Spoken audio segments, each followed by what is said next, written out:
माधुरी की मनीष के साथ शादी को मात्र 2.5 वर्ष हुए थे।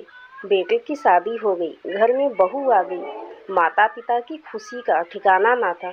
लेकिन ससुराल में माधुरी का मन नहीं लग रहा था, क्योंकि ससुराल के माहौल में वह अभी भी पूरी तरह रम नहीं पाई थी। उसके सास ससुर पुराने विचारों के थे और वह अभी भी चटाई पर बैठकर खाना खाना पसंद करते थे। पानी हमेशा बैठकर ही पीना पसंद करते थे। उन्हें अपने पारंपरिक तौर तरीके से रहना पसंद था। उनका यही लाइफ स्टाइल माधुरी को पसंद नहीं था। उसे लगता था इनकी लाइफ का कोई स्टैंडर्ड ही नहीं है। अभी तक डाइनिंग टेबल पर बैठकर खाना खाने की आदत नहीं डाल पाए। वैसे तो अच्छे खासे पढ़े लिखे हैं, लेकिन रहन सहन के सारे तौर तरीके पुराने हैं। सास सुबह सुबह नहाकर ही रसोई बनाने पर जोर देती है, फिर चाहे खाना बनाने में पसीना पसीना ही क्यों न हो जाए। हालांकि मनीष माधुरी को बहुत चाहते हैं और उसका हर तरह से ख्याल भी रखते हैं, लेकिन पुराने लाइफस्टाइल की वजह से माधुरी को अब लगता है कि उसके पापा ने कैसी जगह शादी कर दी। कितने सपने थे उसके विवाह के बाद अपने घर को सजाने के, लेकिन यहाँ तो सासू माँ के अनुसार मेंटेन किए हुए इस पुराने घर में उसका दम घुटता है। अपने मायके जाती है तब जाकर उसे लगता है कि जैसे खुली हवा में सांस ली हो। इस बार तो माधुरी ने मन ही मन निश्चय कर लिया था, अब की बार जब भी वह अपने मायके जाएगी तो तभी वापस आएगी जब मनीष अलग घर लेने को राजी हो जाएगा। मनीष से वापस इस घर में आने से साफ साफ इनकार कर दूंगी। आज माधुरी बहुत खुश थी, क्योंकि वह दिन भी आ गया जब माधुरी को अपने मायके जाना था। माधुरी का भाई उसे लेने के लिए आने वाला था। वह चहकते हुए जल्दी जल्दी अपना बैग पैक कर रही थी। तभी सासू माँ ने पूछा, बेटी कितने दिन में वापस आओगी? तुम्हारे बिना कुछ अच्छा नहीं लगेगा, जल्दी वापस आ जाना। माधुरी ने मन ही मन सोचा, अच्छा नहीं लगेगा या अब आपको आराम करने का टाइम नहीं मिलेगा, अब आपके आराम में खलल पड़ेगा और अब घर का सारा काम भी तो आपको ही करना पड़ेगा। पैरों में दर्द होने का ढोंग भी नहीं कर पाओगे। परंतु ऊपरी दिखावे में माधुरी ने कहा, इतने दिनों बाद माँ के घर जा रही हूँ तो महीने 2 महीने रहूंगी। यह जवाब सुनकर माधुरी की सास चुप रह गई। माधुरी मन ही मन में बहुत खुश थी। सोच रही थी अब इन खड़ूस लोगों से छुटकारा मिलेगा। मायके में पहुंचकर माधुरी ने चैन की सांस ली।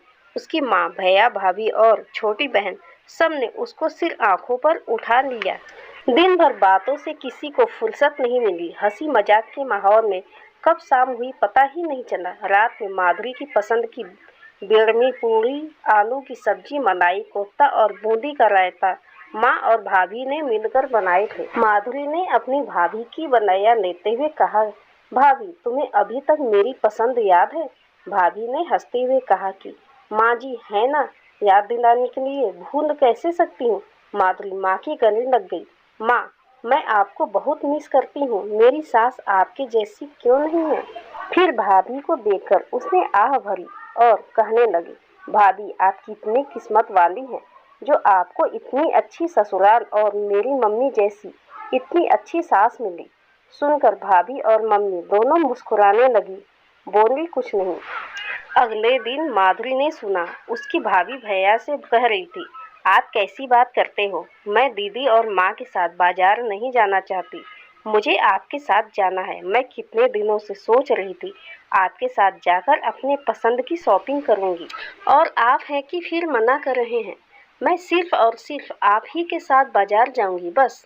भैया धीमी आवाज में बोले, दीदी आई है ना, तो उनके साथ जाने में तुम्हें क्या परेशानी है? माँ के साथ जाओगी तो माँ भी खुश होगी ना। हम फिर कभी चले जाएंगे। भाभी बोली, वे आपकी माँ है, आप जाओ उनके साथ, मुझे नहीं जाना। माधुरी इससे ज्यादा नहीं सुन सकी। उसके कानों में भाभी के कहे हुए स्वर गूंज रहे थे, आपकी माँ, आपकी माँ।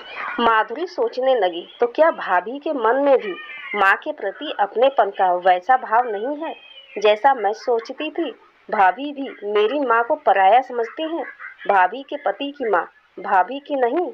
अब माधुरी के अंतर्मन ने कहा, हाँ वे तुम्हारी और तुम्हारे भाई की माँ है, भाभी की माँ नहीं, भाभी की सास है। तुम भी तो मनीष की माँ को माँ नहीं सास ही मानती हो, लेकिन मेरी सास ससुर तो बहुत खड़ूस है। अपने अंतर्मन से बचाव किया तो तुम्हारी भाभी की नज़र में तुम्हारी माँ खड़ूस होगी। माधुरी की अंतर आत्मा ने जवाब दिया। अब माधुरी को अच्छी तरह समझ में आ चुका था कि यह सब नज़र का फर्क है और दो परिवारों का फर्क है। जिस प्रकार दो लोग एक जैसे नहीं हो सकते, वैसे ही दो परिवार भी एक जैसे नहीं हो सकते। विचारों का अंतर तो होगा ही, फिर चाहे उसकी खुद की माँ हो या उसकी सास। आज जिस प्रकार वह अपनी सास से छुटकारा पाना चाहती है, शायद ऐसे ही उसकी भाभी भी यही चाहती हो। नहीं, अब मैं ऐसा नहीं करूँगी। मैं मनीष को उसके माता-पिता से अलग करने की भूल नहीं करूँगी। माधुरी कितना गलत थी, उसको अपनी गलती का एहसास हो चुका था। आज जब माधुरी ससुराल पहुंची तो ममताई सास को अपनी बहू की राह निहारते हुए पाया। उन्होंने माधुरी को जीवन का सिद्धांत समझाया और उसके दिल में प्रेम का सागर भरा। धन्यवाद।